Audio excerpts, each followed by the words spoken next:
This is Jacqueline Luqman with the Real News Network.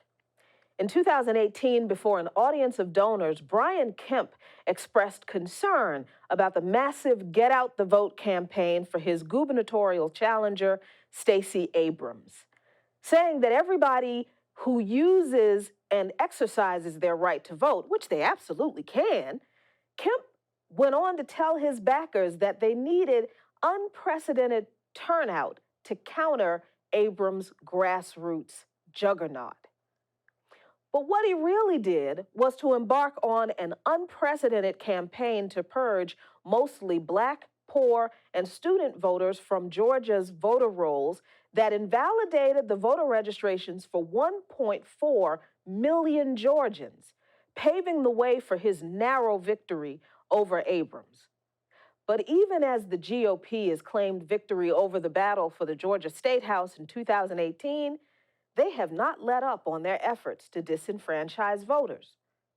The new Secretary of State, Brad Raffensperger, has just announced another sweeping round of voter purges. Here to talk with me today about those potential purges is Anoa Changa. Anoa is an attorney and is also the host of the podcast, The Way with Anoa. Anoa, thank you so much for joining me. Thanks for having me. So Brian Kemp won, quote unquote, the Georgia State House by around 55,000 votes after a massive campaign of voter suppression through a combination over several years of voter ID laws, proof of citizenship requirements, purges, cuts in early voting, and polling place closures. Now, Raffensperger, the new Secretary of State, is proposing more purges. After so many people, 1.4 million people were purged under Kemp, how could there possibly be any more disputed voter records left? And what is this continued effort really about? So I'm super excited that the Real News was really interested and you were interested in covering this because this is something that my friend Nsé Ufot, as well as Stacey Abrams and so many other people here in Georgia have been trying to raise the alarm about for, like you said, several years now. When we look at just the way things have been post-Shelby in the 2013 U.S. Supreme Court case that gutted the VRA, we have seen an uptick across the country in voter suppression type tactics, which really have a modern spin. It's not the voter suppression that we know from old black and white documentaries. It is this very sophisticated, very nuanced mechanisms that are used that are technically, quote unquote, legal on their face, right? The current method right now in terms of this purging that is happening was actually, there was an Ohio case that actually was upheld, Ohio's method of purging, this same like 4% cleaning up of the rolls nonsense that they're quoting.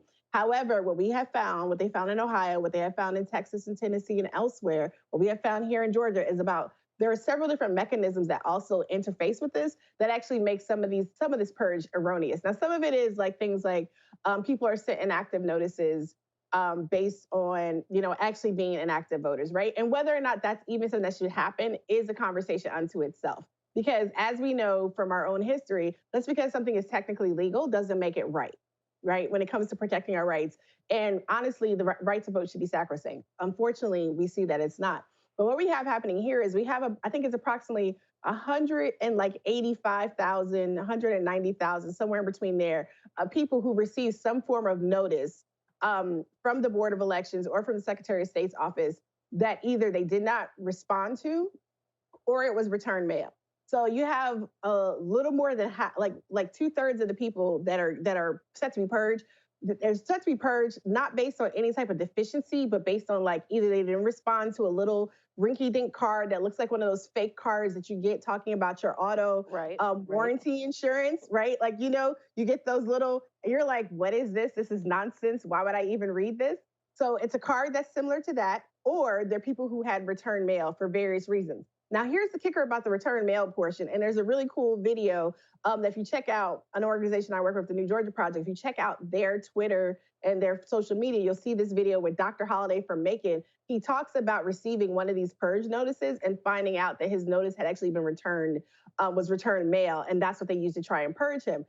Some of these notices that are sent out by the Secretary of State's office and these board of electors actually don't even comply with the requirements for sending out these type of documents through the U.S. Postal Service, right? So what do you mean? What do you mean they don't even comply with the Well, requirements?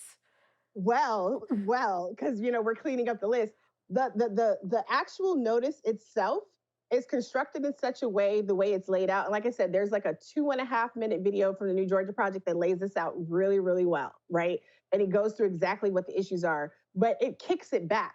So it's return mail because some machine wouldn't accept it. Not because there's anything wrong with the person's actual address, not because of anything the person themselves actually did. The machine itself will kick it back. Now, this is not all the cases. Some of them are people have changed and they need to change and update their address.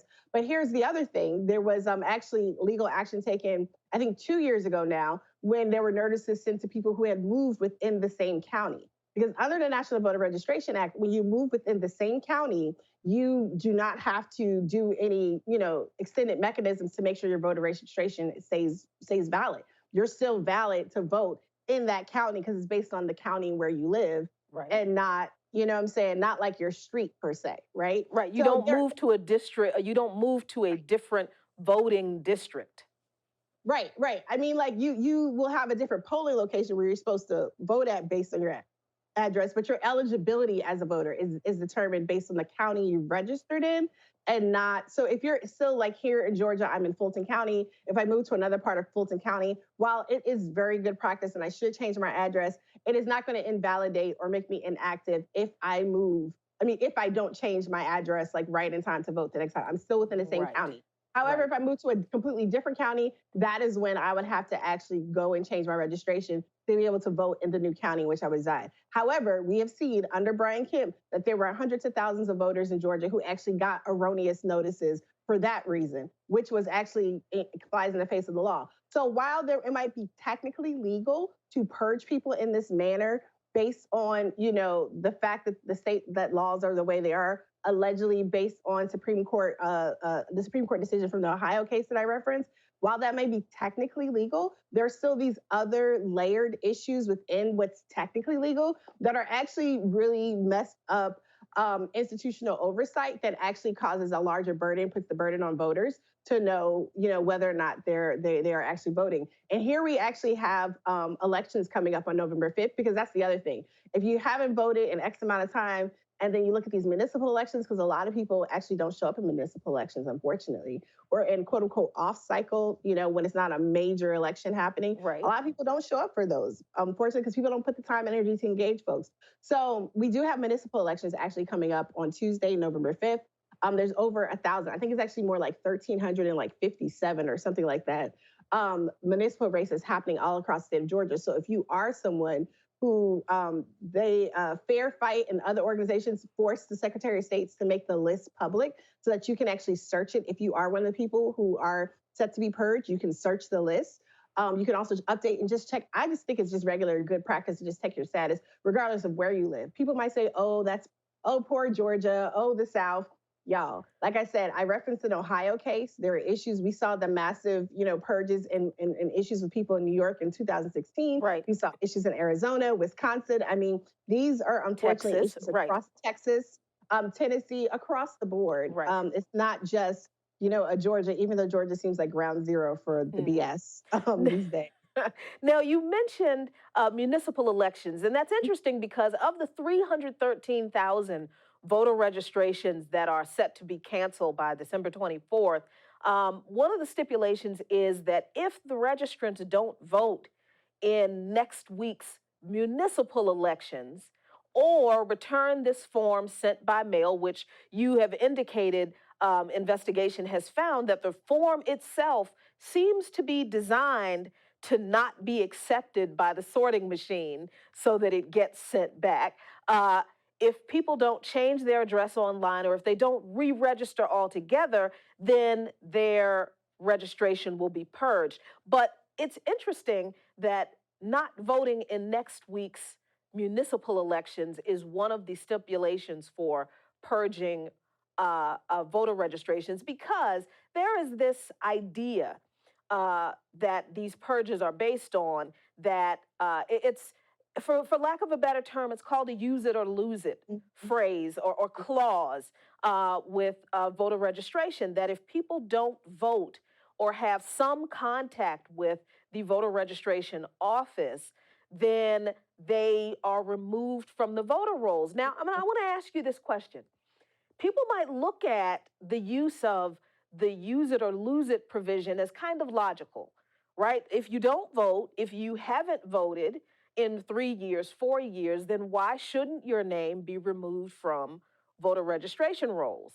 Um, what is there a problem with that idea and that practice?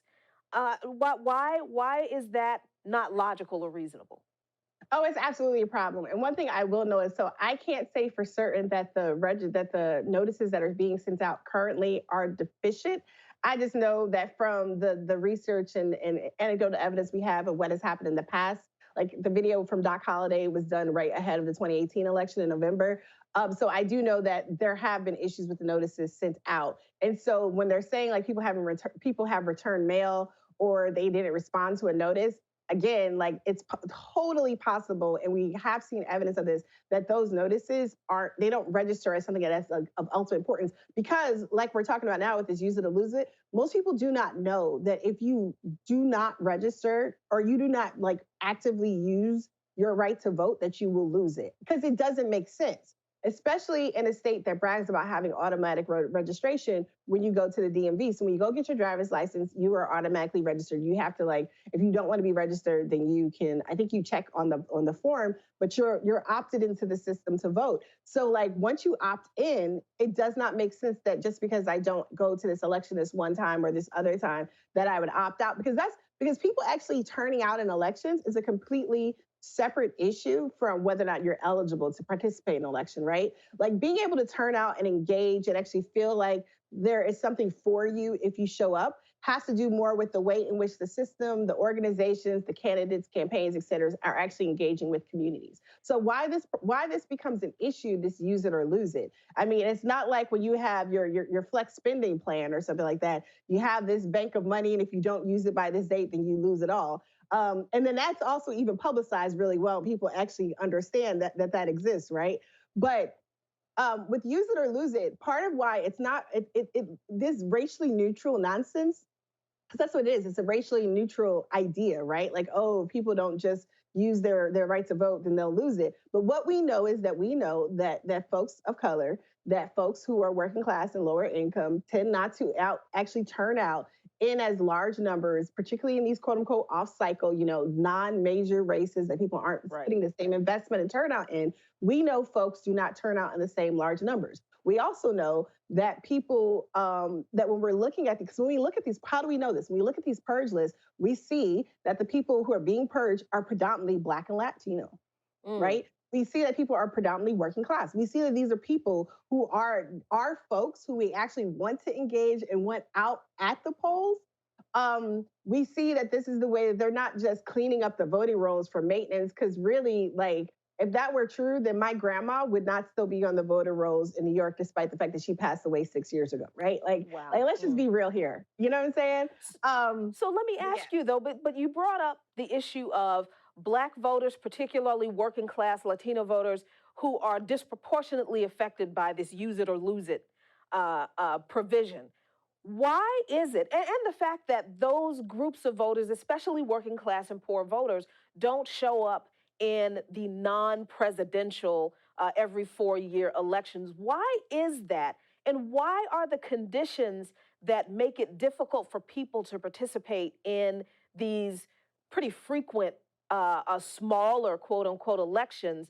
Why is that a major issue in these voter purges? Is there a connection between the difficulty working people and poor people have with getting out to vote with what's being done with these purges?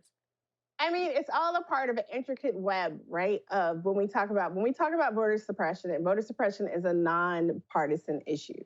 When we talk about like what it takes for people to actually engage and vote, we see all these barriers constantly erected since the creation of this country, since the right to vote was established. We've seen all these barriers that exist to maintain and control particular power within certain, vestiges of folks, right? So even though we know that various groups of people have since acquired the right to vote, despite its original grant in the Constitution, we have seen an equal, if not greater, effort to curtail the right to vote from just trying to, when we talk about formerly incarcerated folks who can't exercise their right to vote for various reasons, whether we talk about, these purges that happen, which, like I said, approximately if I'm doing my math correctly, and so folks check me because I'm not, math is not my You're thing. It's not been a a long time. statistician. I'm not a statistician. It's been a long time, y'all. But if I remember the numbers correctly, it's like 313,000 approximately. And then it was like 105,000 and another 85,000. Both had some degree of issue that involved mail, right? Not actually moving or something else that was allegedly disqualifying, but like just something like a piece of mail was returned. And mail can be returned, like we said, for lots of reasons. Right. Did you leave off there? I get mail returned at my apartment because you don't put my unit number on there, right? Like that doesn't mean I'm not living there. So there are all these different reasons. But why does it matter? It is. I'm not going to say that's a direct correlation, but at the same time, it's a part of a web of tactics that we know are employed overall. And then also we know things disproportionately affect. This is part of the problem with the way in which we deal with disparate impact in, discrimination law and stuff in this country, right? Because we know that there is disparate impact in particular instances with policies that appear racially neutral often. But there is often this emphasis on proving, intent. Like the fact that disproportionate impact exists is not always enough. Right. But it does make an argument for why we have to invest and support organizations who are doing this work, who are getting out there. So whether you're the New Georgia Project here in Georgia, or you're the organization Block up in Milwaukee, or Texas Organizing Project, 1PA. I mean, there's so many different organizations, New Florida Majority, New Virginia Majority. There's so many different organizations right now who have been consistently invested in doing this work and making sure they're connected with our people. The other thing that we see happening here in Georgia, and I don't really know the data for other places, but here in Georgia specifically, we know that we have a demographic shift. So we will be the first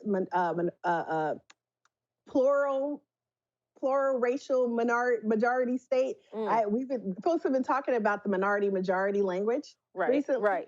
But we will be, a majority state of diverse backing by, I think it's 2025. So within like 5 years, the way we're trending demographically. So there definitely is this built-in fear. And what happened, what was built in 2017 and 2018 by Stacey Abrams, and quite honestly, it goes back to when she first took over as House Minority Leader in 2010. It has really been a continuous effort to not just combat the voter suppression tactics that we've been seeing, but also to really build collective power and opportunity to help people start understanding why they should engage in the process. Electoral politics are not the end all be all. They are not a liberatory force in and of itself. However, when we are talking about, being able to encash bail and do certain things, we need to have champions in the city council chambers to be able to do that. If we're talking about ending the school to prison to deportation pipeline, in our school boards, we need to have a champion on the school board who's willing to listen, or we need to have community folks who are willing to go with us to go shut it down if need be, or to go have conversations and give testimony. We need county commissioners who are controlling the purse strings for the counties to help allocate funds if we want to, defund prisons and jails at the local level and state level. So there is a whole reason why engaging in local elections absolutely matters. And that's why, and people count on the fact that you're only going to get sometimes 20% turnout. Like some of the win numbers from some of the cities here in Georgia, the smaller cities, some people have win numbers of like 200 people. So if you get 200 people to come out, they'll vote for you. I mean, we've seen instances recently. Tiffany Caban's race just recently, it was less than 70 people decided her whole entire race for a whole county in New York. That is amazing. It matters. So what is specifically the New Georgia Project doing to overcome these manufactured obstacles to voting that disproportionately affect Black, poor, working class, Latino immigrant populations that have to juggle things like childcare, having to deal with extra childcare to go vote, having to deal with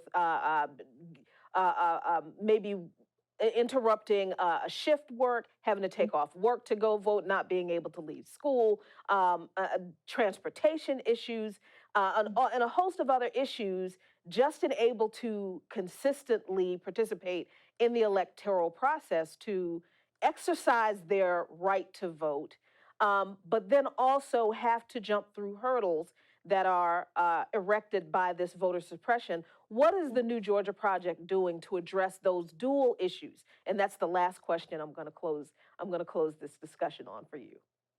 Well, not speaking in any official capacity for the organization, definitely have to connect you with Nsé Ufot, who is the brilliant co-founder and executive director. Like, seriously, I'll send you, like, y'all just need to watch her most recent panel discussion about Voting Rights 2.0 from the other night. But I mean, part of it is organizing and having face-to-face conversations with our folks, right? And also using creative mechanisms, really digging into cultural references and opportunities to also bring people in and help with political education and understanding what's going on. So next weekend, the New Georgia Project is actually hosting a video game jam, which is like a 72-hour hackathon to basically divide people up into teams to create a civic engagement video game.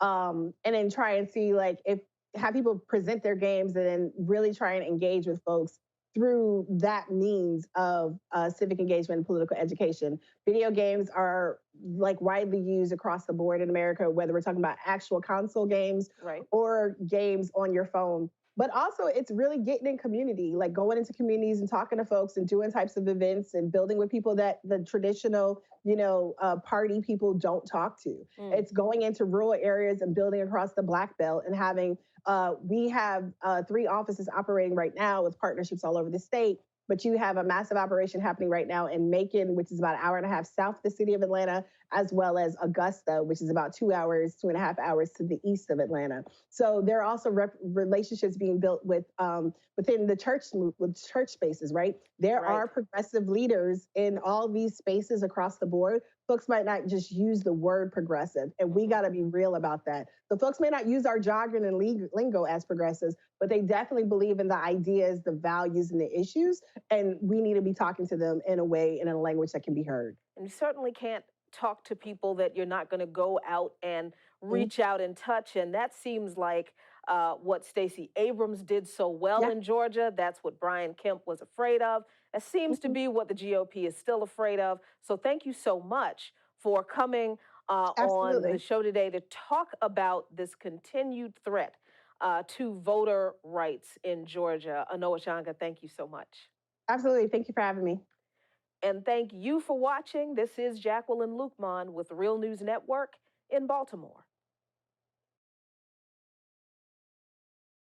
Hey everyone, my name is Arooj Sheikh and I'm the Development Campaign Manager at the Real News Network.